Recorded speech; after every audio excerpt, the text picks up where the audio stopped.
फक्त एका गोष्टीमुळे एवढं गोरं होईल असं वाटलं नव्हतं.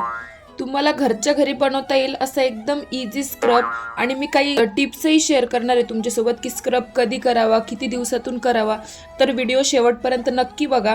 जर तुम्हालाही टॅनिंग वगैरे कमी करायची असेल ना, तर कॉफी घ्या आणि त्यामध्ये साखर मिक्स करा आपण जी खातो ती, आणि त्यामध्ये रोज वॉटर मिक्स करून आहे ना पूर्ण स्किनवरती अप्लाय करा, आणि चेहऱ्यावरती ना एकदम जेंटली मसाज करायचा आहे. आणि तुम्ही हातांना वगैरे पायांनाही करू शकता.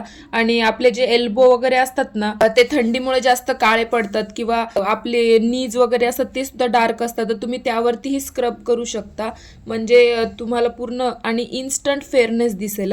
आणि हा स्क्रब झाल्यावरती तुम्ही कॉफी आणि त्यामध्ये पील ऑफ मिक्स करून आहे ना स्किनवरती अप्लाय करा. म्हणजे आणि नेहमी अप्लाय करताना अपवर्ड डायरेक्शनने अप्लाय करायचं आहे, आणि 10 मिनिटे ठेवून आहे ना सुकल्यावरती तो हळूहळू काढून घ्यायचा आहे.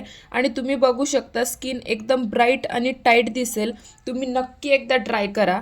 आणि जर माझी ही रेमेडी तुम्हाला आवडली असेल ना, तर इतरांसोबत नक्की शेअर करा. आणि जी स्क्रब विषयी टिप्स आहे तुम्हाला सांगायच्या होत्या, जर स्क्रब करायचं असेल ना तर तुम्ही नेहमी आठवड्यातून फक्त एकदाच केला पाहिजे, कारण स्क्रबमुळे स्किन आहे ना डॅमेजही होऊ शकते. म्हणजे तुम्ही जर जास्त केलं ना तर त्याच्यामुळे आपली स्किन डॅमेज पण होऊ शकते. त्यामुळे फक्त आठवड्यातून एकदाच करत जावा, रोज करायची गरज नाहीये. स्किन ऑटोमॅटिक स्वतः एक्सफोलिएट करत असते नॅचरली. तर तुम्ही आठवड्यातून फक्त एकदाच स्क्रब केला तरी चालेल. ठीक आहे, तुम्हाला व्हिडिओ आवडला असेल तर नक्की लाईक करा आणि फॉलो करून जा.